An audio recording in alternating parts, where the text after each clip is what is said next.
Hi class, my name is Sir James and welcome to the fourth episode of the Late 20s Project featuring our special series called Career Talk, helping students taking their first step towards Adulting 101. Para sa episode na ito, ang pag-uusapan natin ay ang isa sa mga kursong madalas piliin ng mga estudyanteng magaling sa math. Ito ay ang kursong Applied Math.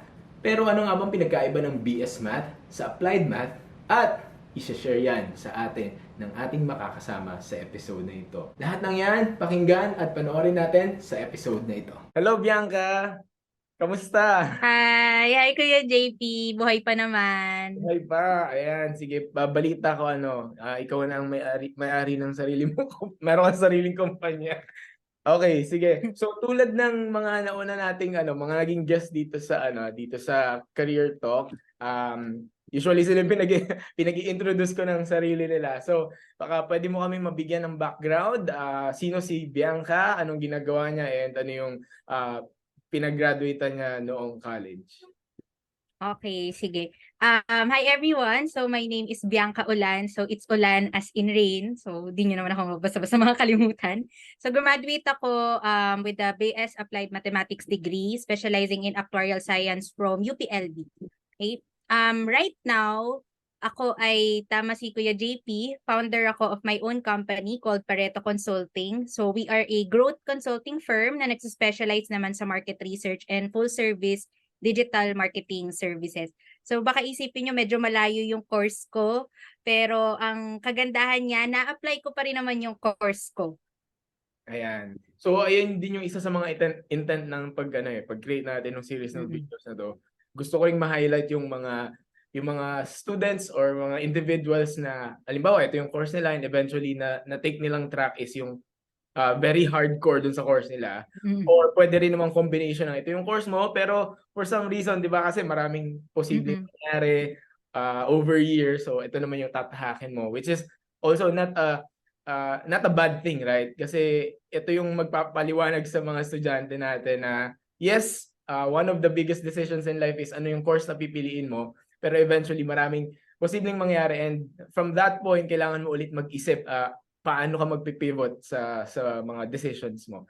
So ngayon, mag-backtrack muna tayo, Bianca. Punta tayo doon sa noong bata ka pa. So bata tayo, madalas tinatanong tayo, anong gusto mong maging trabaho? So ang isang Bianca Ulan, ano yung madalas na sinasagot noong bata pa siya at bakit? Okay. Sa totoo lang, nung high school ako, wala talaga akong alam kung anong gusto kong maging. So, halo-halo rin kasi siya eh. Medyo meron ako dating creativity. Dati, pwede naman until now rin, no? Kasi ang gusto ko talaga before, maging film director. So, again, ang layo na naman. Tayo. Okay.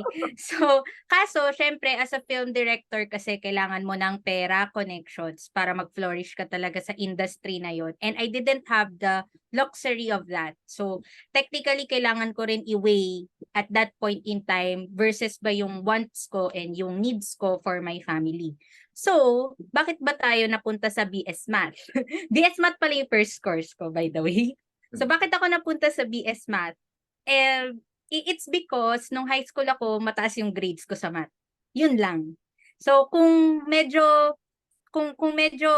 at this point in life parang hindi mo alam kung ano yung gusto mong gawin, okay lang yun. Kasi marami tayong ganun when it comes sa buhay, no? So, wag tayong magpe-pressure.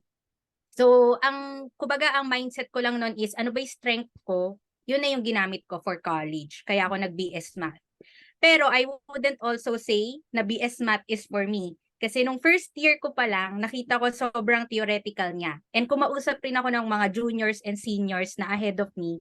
Tinanong ko, ano ba i-expect ko sa BS Math? Ang sabi nila, naku Bianca, pagdating mo ng third year, wala ka ng numbers na makikita.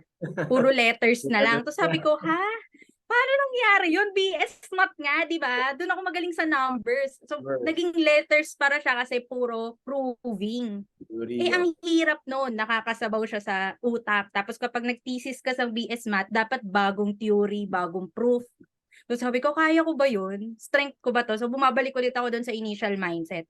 Kaya ang ginawa ko, second year ko, alis ako ng BS Math, lipat ako ng Applied Math. Kasi Okay. applied math naman, sabi ng mga juniors and seniors, at least daw yon may numbers ka pang makikita sa third year and fourth year mo. And kaya yun yung pinursu ko. Nasa mo. Okay, sige. Mamaya i-double click natin yung himay kung paano ka nakapag-decide papunta doon sa mula BS Math papunta sa applied math mo. So, sabi mo nung high school ka, kasi nga sabi mo parang okay, magaling ako sa numbers kaya eventually nag-lead ka doon sa BS Math. Pero meron bang other factors? So, punta na tayo doon sa high school part mo. Meron bang ibang factors kang kinonsider nung nagsisimula ka ng mag-apply para sa college courses mo? Meron bang mga certain, let's say, peer pressure? Merong iba, ano naman, yung iba nape-pressure sila dahil halimbawa, ito yung kurso nung family. Yung iba naman, ito yung halimbawa, minsan frustration ng parents natin na if hindi nila nagawa, di possible, maganda, ikaw yung magtutupad ng pangarap natin. Parang mga ganyan. May other factors ba sa pagde-decide mo or okay, BS Math just because of math na gusto ko? Okay. So, yung interesting story kasi dito, galing kasi ako sa Science High School. So, Okay. Science High School, sobrang tatalino ng mga tao. Oo And nga. parang meron dong ceiling na, dapat ano ka ha, UP, Lasal, Ateneo.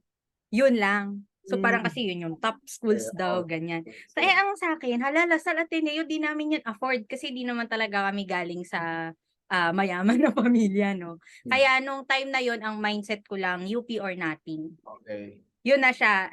And in fact, ang in-applyan ko lang talagang course sorry, ang in-applyan ko lang talagang university ay UP nung Oh, una, no? or nothing talaga. Tapos, ang ano doon, hindi pa ako noon marunong mamili ng kurso. Kasi sabi nila may kota-kota course daw. Pero wala kasi akong ano ba tawag dito? Napagtanungan kung paano ba nag-work yung kota-kota course sa UP. So, ewan ko, baliw ako noon. Ang in-applyan ko, UP Diliman, tapos, ano tawag dito? Yung business ad, pati business econ, parehas kota course. Tapos pagdating dun sa second choice ko, UPLB. Ang weird doon, ang in-applyan ko pa nga, DevCom at ComArts. So, sobrang gulo, di ba? Eh. Tapos, UPCAT, bumagsak ako ng UPCAT. Actually, recon lang ako. Okay. Nag-recon ako sa UPLB kasi nakita ko yung grades ko. Mataas naman, parang yung ano ba yung tawag doon? Basta GWA or something. Mataas naman, mababa lang ako sa language. So, siguro pangit lang ng Okay, English. Pero mataas yung math ko kasi 90 plus yung grades ko sa math sa UPCAT. So sabi ko, magre-recon ako sa BS Math. Kasi baka doon ako pwede. So nakapag-recon ako, okay naman. So technically, yung mindset ko lang noon, UP or nothing. Basta makapasok ng UP, dahil mababa yung tuition, kahit anong kurso pa yan, kukunin ko na. Okay. So, ayan, something new na nalaman ko about you. Okay, so ngayon, nung okay, na lumabas na yung result, 'di ba? Yun nga, tapos eventually nagpa-recon ka hanggang sa na-lead ka to BS Math. Ngayon, punta tayo dun sa expectation mo bilang isang estudyante ng BS Math. So sabi mo nga kanina na parang inisip mo, puro numbers. Ano yung point in time? Ano ba yan? Pang ilang year or anong semester ka nagkaroon na ng thinking na parang bakit nga nawawala na yung numbers ganyan. Tapos doon ka na napaisip na lumipat. So ang mga sometime anong year 'yon sa BS Math mo? First semester ko pa lang. Kasi merong course sa UP na magkakasama lahat ng math, applied math, basta lahat ng courses sa institute. So parang siguro introduction dun siya. So, tapos dun ko na-realize, sinasabi na nung professor na ganito yung pagkakaiba ng BS Math and applied math. Okay. Tapos medyo grade conscious pa ako nung mga panahon na yun eh. So, kaya mahilig ako magtanong na sa mga juniors, sa mga seniors. And doon ko nga nalaman na naku, mahirapan ako dito sa BS Math kasi hindi siya yung in-expect ko. And then, I think kilala rin naman ni Kuya JP, meron akong dalawang best friends sa na BS Math din. Actually, ako yung naunang nag-ship sa kanila tapos after isang sem, sumunod sila sa akin kasi sabi ko, applied math na tayo, ano natin yan, hindi natin yan kaya. Ganun kami, no? So, ayun. So, sabay, kumbaga kami na yung sabay-sabay na nag-start as shifty to applied math. So ngayon, para sa mga students na posibleng makinig sa atin at ayan, meron din silang idea na okay, magaling ako sa math. So possible kino-consider nila yung merong math, basta may math doon sa kurso. Pero hindi talaga natin naiintindihan ano ba talaga yon. Baka pwede mong ma-explain sa kung ano mang pinakasimpleng paraan para sa isang high school student. Ano bang difference ng BS Math and Applied Math para mas magkaroon ng konting idea sila sa difference ng dalawang course na yun. Okay. Sige. So, siguro naman dahil high school na tayo, narinig na natin yung Pythagorean theorem. Yun naman siguro yung isa sa sikat na, na theorem sa math, no? Okay. It is, So, anong formula parang, ng Pythagorean theorem? Instant oh my quiz. God, nakalimutan ko na. Okay, okay. Edit mo na lang.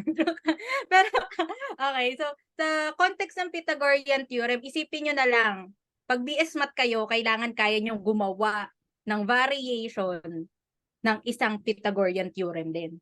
So, kayo yung tagagawa ng theory. Kayo yung taga-prove na tama yung theory o nagme-make sense siya. Ganon yung BS Math. So, para kang, Manifest pala. oo, mala scientist na mala philosopher din ang dating. Kasi if you go way back, mga philosopher naman yung nagpo-prove ng mga theories, no? So, ganun yung BS Math. Kaya sabi nila, nawawala daw yung numbers. Kasi hindi naman siya application eh. Theory siya. Okay? Para kang nagkikwento kung bakit ba totoo ang isang bagay na totoo. So, ganun ang BS Math. Kwento siya. Okay. Pero pagdating mo sa applied math, ikaw na yung nag-a-apply ng Pythagorean theorem sa Okay. isang kahit anong application, mapa-finance man yan, ano ba, pagko-compute ng, parang engineering, di ba? Nagko-compute sila ng kung ano-anong whatever ginagawa ng engineer sa mga dam, ganyan. So, ganun din naman sa applied math. Pero ang kagandahan sa applied math, meron kasing 3 strands sa UPLB. Ewan ko kung updated pa to. Yung first one is yung tinatawag nating actuarial science. So, doon ako nag-focus, doon ako nag-specialize. Yung actuarial science, kino-compute niya gamit ang math kung magkano yung babayaran ng mga consumers for a life insurance policy. So baka isipin nyo, madali lang yun, di ba? Formula lang yan eh, no? So hindi pala, kasi kailangan mo i-assess yung mga risk. Dahil you have to make sure na win-win scenario yung life insurance company and also yung customer mo. So meron, Kapag nandun sa segment ng actuarial science, very ano ba talaga yun? Specific lang to a life insurance or not necessarily? Ang katotohanan yon, pwede rin namang non-life. So, kunwari, nagko-compute ka rin for car insurance, Okay. mga gano'n, no? Ano pa to? Baka House kasi mamaya insurance. ng estudyante natin, hala, pag actuarial science, baka mapunta ako sa ano, automatic magiging financial advisor na ako. Nothing against financial advisor. Okay, kinaklaro lang natin. Okay. Okay, Ano interesting. siya ha, sila yung tumutulong sa financial advisor. Financial Okay. advisor kasi sila yung sales. Pero kung Okay. ano yung ibebenta ng financial advisor, ang mga nagko-compute at nagde-develop nun ay yung tinatawag nating actuaries. Ayun. Okay. So, yun yung Dito, actuarial may science. nabasa rin ako one time sa Facebook, yung nagkaroon ng issue about ano to ng government. Sino ba Ang yun? insurance commission ba yun? Oo, parang gano'n. Tapos parang sinasabi na dapat ang mga tao na behind dito, dapat mga graduate na actuarial science kasi dapat Ah, ah, ah. kasi mas knowledgeable sila. Okay. Sige. Gets ang Yes. actuarial science. Tapos ano pa yung dalawang Tapos, strands ng applied math? may second strand naman siya, operations research. So, Ah, yung operations research, may hahalin tulad mo siya sa IE or IE, may industrial OR sila na engineering. subject, diba? Oo. Tapos, ang mas maganda kasi sa OR din naman, although nag-AS ako, actuarial science. Actuarial science kasi very limited ka dun sa finance, mga insurance side. Pero pag OR, pwedeng kahit ano. No? Kasi it's all about operational efficiency. So, kunyari sa manufacturing, ilang machines yung kailangan mo para pinakamakatipid yung company, pero mabilis din yung magagawa yung demand for the product. Ganun yung OR. So, application talaga siya ng math. So yung mga graduate ng OR, possible, parang may hawig din sa industrial engineering. May mga ini-improve silang mga processes, optimization, paano Yes. magkakaroon ng siguro cost saving sa company. Ganun ba? Yes, tama. Ah, Okay. And then yung third strand, ito naman yung about sa biomath. Okay, So ano? yung biomath, Parang OR siya. nakakatakot may bio ah. Biology. OR siya, tapos combined with biology. So, Okay. ginagamit mo yung math, kunyari, pang marine conservation, or gusto mo sigurong i-measure kung gaano kabilis kakalat ang COVID-19. Yun, biomath yun. Okay. Kung hindi nila nalalaman, si Sir Rabahante, isa siya sa mga nai-interview sa TV noon. He is Okay. a professor from UPLB and he is the lead of biomath there. So, Ah. nung nagka-pandemic, isa siya sa mga nai-interview sa TV about it. So may overlap sa human kung ano man. Mm-mm. Kaya may bio na part. Okay. So, Yes. question, dun sa tatlong yun, bakit ka nag-come up dun sa actuarial science? Bakit yun yung pinili mo? Ano naman yung naging consideration mo? Kasi kung halimbawa, nagkakaroon ng overview ngayon yung students natin, may tatlo pa lang pwedeng puntahan. Pero Mm-mm. ikaw, paano ka nag-end up with the actuarial science as your final choice? Ay, sa totoo lang, sobrang babaw. Kasi nung college ako, hindi ko naman talaga iniisip yung mga yan, no? Okay. So, sobrang babaw ko. Sobrang babaw ko. Ayoko ng biomath kasi nung time ko, hindi pa naman siya ganun kabuo as a curriculum. So, para siyang testing pa lang. So, biomath tanggal na agad. So, ang Okay. pinagpilian ko lang talaga is AS or OR. Pero, ang dami kasi nun sinasabi-sabi sa juniors and seniors na kapag daw matalino ka, mag-AS ka. Kapag daw di masyado, mag-OR ka. So, it comes with prestige. So, Okay, sabi okay. ko, sige Tama, na nga, tama. AS na nga ako. Okay. Tapos, ang next din na sabi-sabi nila, dahil nga research kami, mas mabilis daw makayaman ang AS. Which is totoo naman din dahil kapag ka-graduate mo ng actuarial science tapos nag-e-exam ka, marami kasi siyang exams after you graduate. Every exam mo, nag-i-increase daw yung sweldo mo from 13,000 pesos every exam. Every exam. Wow. Oo. So, imagine kung na-promote ka pa. So, sabi nila dun daw yung pera. So, sabi ko, sige, dito na lang ako. Ang dami talagang mga budol pag Okay, okay. So ngayon, pagpunta mo dun sa actuarial science, so kailan yan na kumbaga segment yung yung applied math? Pagdating ba yan ng second Third year? year. Third year. Third year. Naghihiwa-hiwalay na kayo dahil meron na kayong mga kanya-kanyang core subjects per Mm-mm. specialization. Pagdating dun sa actuarial science, pwede mo bang mabigyan ng simpleng overview yung mga students natin? Ano yung pinaka-paborito mong subject? Ano yung pinaka-hindi mo paboritong subject? And ano bang inaaral doon para at least magkaroon din sila ng idea sa simpleng paraan na pwede mo ma-explain sa students natin? Oh my God. Okay, sobrang hirap kasi ng AS, kinalimutan ko na siya. Nagkakaroon ako ng PTSD. De, joke lang. Okay, so, ang doon na lang ako sa pinakagusto kong subject. Ang pinakagusto kong subject ay yung hindi siya core subject ng AS eh. Okay. Kasi wait lang, sorry. Siguro sabihin ko na lang yung pinaka-paborito kong subject ay yung numerical analysis. Okay, So, bakit yung numerical analysis? About kasi siya, meron kasing sa computers. Okay, sa computers. Ang computer kasi can only do so much. Okay, so for example, lagyan mo siya ng maraming data. Hindi porket computer yan, MacBook yan, magwo-work siya as its own. So kailangan mo i-optimize siya para kayanin niya yung data na binibigay mo. Okay, yun siya. So yun yung ginagawa namin sa numerical analysis. We're actually proving kung kaya ba ng hardware yung parang data consumption, kung gaano kabilis ba yung algorithm, kung gaano ba kabilis yung efficiency. Kasi in a way, natuwa rin kasi ako sa mga programming na part ng course ko. Okay, so hindi about AS yung favorite ko. Oo, may programming din nun. Okay, kasi ang pinaka-ayokong subject nun ay yung mga about sa AS.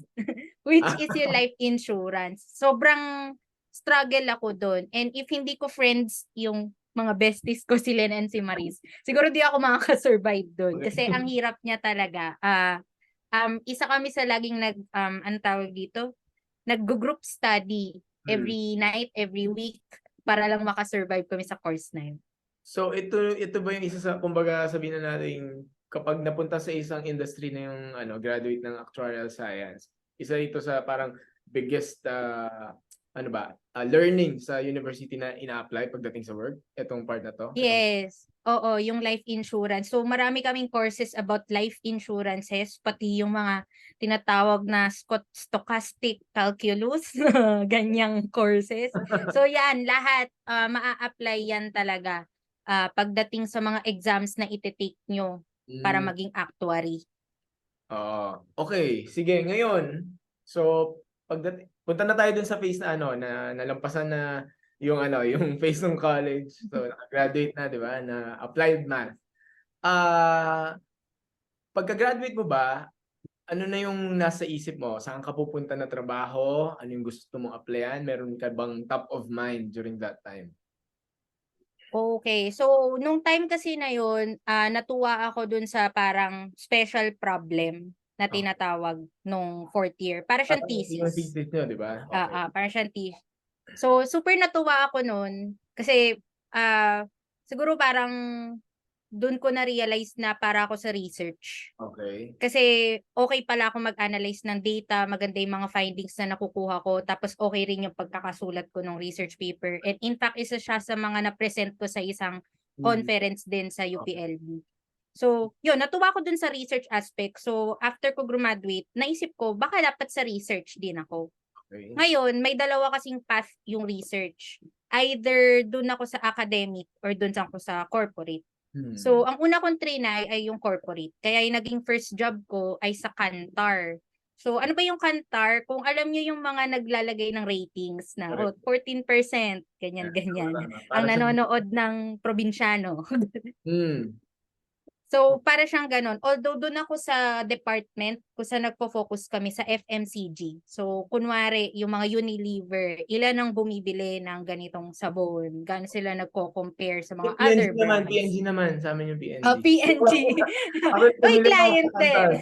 Kasi ginagamit din namin yung Ah, ah. data ng Kantar, Nielsen, ayan, yung mga data. Yun. Kasi di ba, Correct, usually, correct. ang finifeed nila sa FMCG, mga market shares, Ah, gain, ah. data points. Okay, interesting. So, nagkantar ka Ayun. na. Okay. Nagkantar ako for a time. Tapos after nun, syempre, hindi, bata pa ako nun eh. I graduated kasi at the age of 19. Mm. So, imagine, 19 years old ako nag-start mag-work. Oh. So, ano pa ako nun? Medyo immature, kung tutuusin. So, Okay. after ko magkantar, parang sabi ko, parang hindi ito para sa akin na nag-inarte pa eh. Nag-inarte pa ako. So, nag-try ako mag-apply sa UP Diliman ng masters ng Ah, applied mathematics okay. ulit. Major naman in biomath or life Oh. sciences. Ang gulo, di ba? Gusto mo biomath kanina Ang ayos. gulo. So, sabi Okay, ko, kasi interesting. try ko academic research. Okay. Kaso, nung mag-e-enroll na ako, kasama ko pa nun yung advisor ko from college kasi we were close pa rin afterwards. So, nung mag-e-enroll na talaga ako kasi nakapasok na ako sa UP Diliman eh. Ga-enroll na lang, bigla ako umurong. So, Okay. again, immature. 2 months yata akong unemployed nun. Okay. So, buti na lang, swinerte ako, nagkaroon naman ako ng job din after that 2 months period. Doon Mm. ako napunta sa world ng startup. And Ah, yun, rest is history na. So, okay. after ko magulumihanan, bigla ako nakakita ng mas gusto ko palang gawin, which is yung startup na landscape. Okay. So, tingin mo, definitely, magkakaiba tayo ng ano eh, mga combination ng path, di ba? Na Mm-mm. natatahak, I mean, mula sa pagiging students, then papunta na sa career na tinatawag. And I think yun yung isa sa mga common struggles, di ba, bilang isang estudyante. Especially dun sa point na, okay, nakagraduate from high school, nakagraduate sa university, and then ito na, pupunta na dun sa tinatawag nilang, okay, real world na daw. Pero Mm-mm. dito talaga tayo, ano eh, kumbaga sobrang parang blinded tayo. Ano ba talagang meron sa Mm. world na to? Tapos sobrang pressured tayo dahil ang daming expectation ng mga taong nasa paligid natin, 'di ba? Lalo na kung alam nila na you're performing, you're doing great pagdating sa studies mo, and then parang ikaw yung makikita nila na alam na niya kung ano yung plano niya sa buhay. Ngayon sa tingin mo, ano yung pwede pang gawin ng isang estudyante para more or less mas maging clear or at least magkaroon siya ng initial idea saan siya pupunta? That's one question. And then the other question is, ano yung mabibigay mong advice kung hindi naman mag-work agad-agad kung ano yung inisip nila. Tulad nung example nung sa'yo, di ba? Ano yung mapapayo mo sa kanila? Para at least, di ba, malaman nila na it's okay kung hindi mo ma-figure out agad-agad. Doon muna tayo sa first Well, question. Sa tingin mo yung dapat, ano yung pwede na gawin para mas ah, magkaroon sila ng idea? actually, ano ba yung dapat gawin? Yung, at least based on my experience ha, kasi after ko ngang magulumihanan sa mundo, nag-startup ako eh. So, I was part of pioneering team ng isang startup. Doon, business analyst ako. So, technically, math pa rin, di ba? Business analyst ako doon. Nung time na yon, pag nasa startup ka kasi, dapat importante sa'yo na you can absorb as much as you can. Okay? So, ibig sabihin, kung ikaw someone na hindi mo pa rin alam kung anong gusto mong gawin mo, gano'n na lang yung gawin mo. Kumbaga, gano'n na lang yung maging mindset mo na rin. Be a sponge. Absorb as much as you can. So, pag na-absorb mo yan, kahit kung ano-ano pinapagawa sa'yo ng boss mo, kung saan departments ka binabato, at some point in time, mararamdaman mo naman eh kung ano na talaga yung para sa'yo. Kunyari, binato ka ng boss mo sa marketing, binato ka ng boss mo sa tech, binato ka niya sa kung ano mong pwede, product development or whatever, right? Saka mo marirealize, saan ka ba pinaka nag-enjoy? So, pwedeng yun yung tahakin mo. Kasi yun rin yung nangyari sa akin personally. So, in a startup setting kasi, since wala kami masyadong resources, business analyst yung job title ko, pero technically, nag-try din ako dun mag-marketing kasi kulang sa tao. Nag-try ako doon mag-product management, product development, lahat-lahat nasa tech. Nakikipag-coordinate ako ng mga operations and so on. No? So, ang nangyari lang talaga sa akin doon, sige, kung anong gusto niyong paggawa sa akin, game ako. Kahit aralin ko yan from scratch, kahit wala akong alam dyan. Okay. So, doon ko na-realize na parang nag-e-excel ako sa product management. So, ano ba yung product management? Ano siya? It's basically understanding your users well enough that you can create a product for them. And yung product kasi namin nun, tech product. So, ibig sabihin, gumagamit ako ng insights from my interviews sa users, from my surveys with users. Ina-apply ko yun, ginagawa ko siyang product. Ginagawa ko siyang website or what, parang ganon, no? So, ginagawa ko siya that way. And, yeah, doon ko na-realize na yun yung gusto kong gawin, product management. Kaya ang ginawa ko, makapal yung mukha ko. Pumunta ako sa LinkedIn, naghanap ako ng mga VP of Product Management. Yung mga sobrang mataas na yung posisyon sa product management. Tapos, tinanong ko lang sila kung may tips sila for me. So, super kapal ng mukha. So, I asked people from Salarium, from Visa, yung mga tipong sobrang taas na ng posisyon. Nagre-reply sila sa LinkedIn and they gave me tips, and up until now, ina-apply ko pa rin yung mga tips nila on how to Ka ng do product resources management. through that. Yeah. Naging Yes. resourceful enough ka to get those insights and pieces of advice. So, konting ano lang, step back lang. Para sa students natin, ano ba ang simpleng definition ng isang startup? Yung isang startup ay literal starting business pa lang. Talaga. So, pwedeng wala pa silang customers at all, wala pa silang sales. Ang tanging puhunan lang nila ay yung funding na meron sila from investors. So, usually, ang startup ay isang tech product. Correct. Tech-enabled siya. Ayan. And ayan, so kung madalas din manood sa Netflix yung mga students natin, pwede kayo manood ng startup mismo na palabas para magkaroon kayo ng idea what is startup mismo. Okay. So doon mo nakita o at least nagka-idea ka, okay, dito ako nag-enjoy. And then mula doon ka na nag-decide na possible mag-create ka na ng sarili mong Pareto Consulting. Tama ba? Yes, correct. So, hindi lahat ng startups nag-work. Actually, 80% of startups fail in the first 2 to 3 years. And yun yung naging fate din ng aking first startup na pinagtrabahuhan. Plus, creating any other business, right? Na pwede pwede mag-succeed agad in your first trial. Okay. Ano yung nagbigay sa'yo ng lakas ng loob na, sige, pupush ko to, and then kung mag-fail for now, and then tuloy lang hanggang sa makita ko yung success behind doing this company. Okay. Ako kasi nung time na yon, I minimized muna my risk. Okay. Pag ikaw kasi nag-work sa isang startup, medyo alam mo na rin kung hindi ba 'to magtatagal. Okay. Magkakaroon ka na ng idea. So, nung medyo naramdaman ko siya, nagkaroon na ako ng time slot for myself na after my 9 to 6 job, kailangan nagsa-start na akong rumakit. So, Okay. doon ako nagsimula. Racket-racket muna. Naganap ako ng mga freelancing na gigs from Upwork. So, familiar sila sa Upwork. Doon ako unang nakakuha ng clients. And they're based in the US. And potentially mataas rin naman yung pay and sulit siya. So there was a time in my life na I was working 80 hours per week kasi gina-juggle ko yung work ko Yeah. na full-time and Correct. then sa afterwards, racket ko naman. Correct. Ayun. Yan. So syempre, yun, after nun, dahil wala na yung startup, doon ako nag full-time raketera.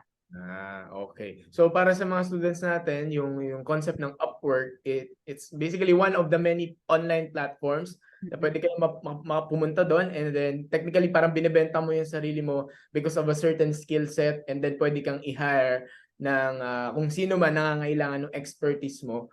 So basically yun yung concept na ginagawa ng mga tao ngayon na freelancing, di ba? So hindi ka attached to a certain company, pero ikaw mismo yung i-contact nung possible na client na merong gustong service mula sa iyo. Okay. So, I think it's a very good story, di ba? Mula sa parang Ang gulo. na very straightforward, which is I think yun din yung isa sa mga purposes ko connecting with all of my friends na mula sa different fields para magkaroon ng idea ng mga students natin na it's not always a straight path, di ba? Marami kang pwedeng puntahan, maraming combination. And in the end, it's still up to you, 'di ba? Ano ba yung preference mo? Ano ba yung something na magpapasaya sa iyo? So what we're getting from here is basically it takes time talaga minsan malaman kung ano ba talaga yung gusto mo. And that's okay, 'di ba? Kasi pag natumbok mo yung position na yon or yung point na yon, then I think everything follows. Ayan. Any final piece of advice para sa mga students natin, Bianca? Ang piece of advice dito is always say yes. Siguro. Yun na lang. Always say yes.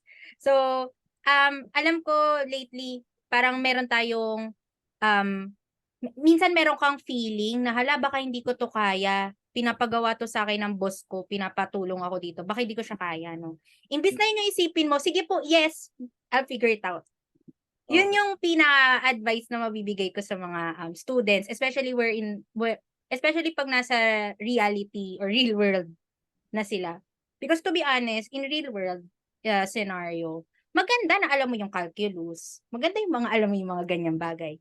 Pero in a way, lalo na sa corporate, hindi naman talaga siya yung something na gagamitin mo on a day-to-day basis. Okay?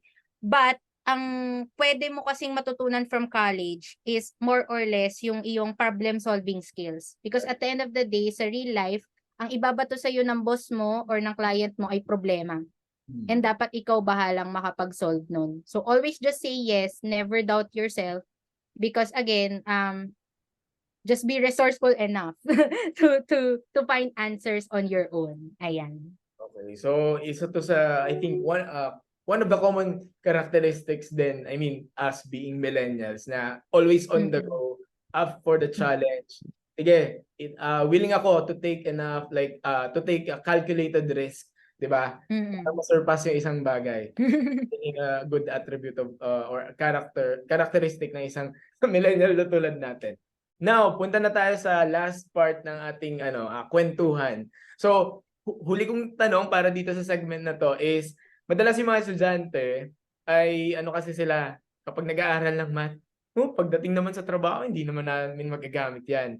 Ngayon, kung meron kang siguro isa or kahit dalawang simpleng math topic na inaaral siguro kahit sa context lang ng high school, or kung meron mang simple sa college, ano kaya itong topics na ito na pwede mong ma-share sa mga students natin na oo, nagagamit din naman ng math pagdating sa workplace. Totoo naman, hindi naman lahat ng mga pinaka-komplikado ay magagamit mo. Pero at the minimum, meron tayong mahaharap na math pagdating sa workplace? Ano yung pwede mo ma-share tungkol sa math bilang math graduate? Correct. Actually, merong tama at mali sa statement na yon na yung wala namang nagagamit sa math, no? So, tama siya in the sense na hindi naman kayo ipagkakalculus ng prof nyo. Correct. Except, paano kung engineer ka? Mm. Kailangan mo. So, imposibleng hinuhulaan mo lang yung numbers doon kasi talagang magmamatter yung numbers para ma-make sure mo na kung ano man yung building, bridge na binibuild mo, safe siya, no? So, magagamit mo talaga kung andun ka sa scope of work na Correct. kailangan talaga siyang gamitin, right? Pero, meron ding mali sa statement na yon because technically, may mga case-to-case basis katulad ko, hindi naman ako talaga nasa hard maths ngayon, no? Pero Correct. ang na-realize ko, ang pinakagamit na gamit ko ay yung concept of statistics and probabilities. Okay, so bakit? Kasi meron niyang tipong mga likelihood na kapag ba ginawa ko yung option A versus option B, ano dyan yung meron akong higher probability na ito ay mas effective than the other option. Gamit na gamit ko talaga doon yung statistics. So Okay. kahit high school, sigurado ako may statistics doon. Basics And for me on my end, since nasa business ako and nasa marketing pa, ang marketing ngayon hindi na lang siya tipong basta nagpo-post ako sa social media. Basta nagpo-post ako ng mga videos. Hindi lang na gano'n ang marketing. Sobrang math-oriented ng marketing ngayon because there's a lot of data in the digital era. Dapat alam mo ilan ang nakakita ng website mo, ilang percentage ng nakakita ang napunta sa sign up, Correct. ilan ang hindi nag-sign up, ilan ang hindi bumili versus sa mga bumili. Tapos kailangan alam mo sino sila. So Oo. lahat yun statistics. Tama. Dapat alam mo na kasi ano pala, engineers are more likely to sign up versus doctors. Oo. Yun ay isang application of statistics na gamit talaga siya, no? Correct. So kung statistics yung first, yung second is, eto naniniwala ako, na basta math graduate ka or magaling ka sa math, magaling ka daw mag-critical thinking and logical reasoning. And at the end of the day, in real world scenarios, basta nasa business ka, corporate world, basta logical thinker ka, you can solve problems. So Correct. even though the problems is not involving math, yung tipong yung parang sinasabi ng mga boss, common sense lang naman yan no? Pero hindi naman lahat may common sense. Kaya nga, basta may math degree ka, alam mo kung saan mo hahanapin yung mga loopholes, alam mo kung saan mo hahanapin yung mga potential solutions. Correct. Sometimes kailangan din na lagi tayong dapat database, 'di ba? Supported Yes. by this data. Okay. Ito yung sinasabi ng data, kaya ito yung nagiging conclusion natin. So, ayan. So, hindi para sa mga students natin, meron paggagamitan ng math pagdating sa workplace. So, tama yung sinabi na Bianca. It's like a case-to-case basis. It depends sa ang industry kayo mapupunta. 'Di ba? Kasi definitely hindi naman lahat talaga yan magagamit mo. So, depende kung saan ka mapupunta. But at the minimum, yung mga fundamentals, may mga insights na back up pa rin ng math na fundamentals. Okay, now, let's go to our final part. And hindi tayo magpapatalo Bianca kay Tito Boy. Meron din tayong fast talk. Okay, ganun. Okay, Bianca, ready ka na ba sa ating fast talk? Ready. Okay, Bianca, for our fast talk, math or science? Math. Recess or uwian?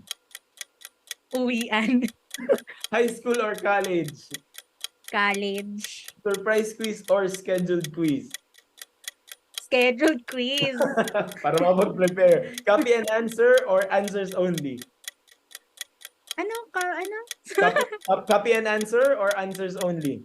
Answers only. ayaw nang kumopya. Favorite extracurricular activity? Org.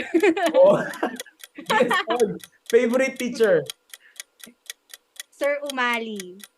Sa college na ba yan? Sa college ko. Okay. Sa math. Siya yung advisor ko. Okay. Craziest thing na ginawa mo sa college? Ang dami. Wow, ang dami. Siguro, Meron akong 4 na org nung college. BSR ka talaga. BS org. And then, lowest score sa exam. Naku, 7 out of 50. Okay. So, dyan nagtatapos ang ating fast talk, and of course, yung kwentuhan natin about your journey mula sa pagpili ng BS Math, papunta sa Applied Math, papunta sa startup, and of course, putting up your own company. And ayan, so basically showing our students na it's always a different combination kapag magsisimula na kayo ng real path mula sa pagiging estudyante hanggang papunta sa real world. And then, maraming bagay yung pwedeng mangyari na yun yung magiging dahilan kung bakit posibleng magbago yung decision nyo sa buhay. So maraming salamat, Bianca, sa oras and sa pag-share ng knowledge, ng experience sa ating mga students. Thank you. Kaya nyo yan. Okay, laban. And that's a wrap for our 4th episode. At ang key takeaway nga natin dito ay posible may mga panahon na hindi pa natin natutumbok kung ano ba talaga yung gusto natin. And mula kay Bianca nalaman natin from BS Math, nag-jump siya to Applied Math. And then, hindi naman talaga naging concentrated agad sa Applied Math, Actuarial Science, yung naging trabaho niya eventually. Napunta siya sa startup and eventually dun niya nalaman kung ano ba talaga yung gusto niya. And now, putting up her own company. Isa ito sa mga particular example na posibleng hindi pa natin kaagad-agad malaman kung ano ba talaga yung gusto natin sa buhay. And that's perfectly okay. At ang isang natutunan natin dito is about taking calculated risk. May mga bagay na hindi talaga natin alam sa simula, pero kung magkakaroon tayo ng enough courage para tahakin itong landas na ito, and alam natin meron tayong matututunan eventually, why not?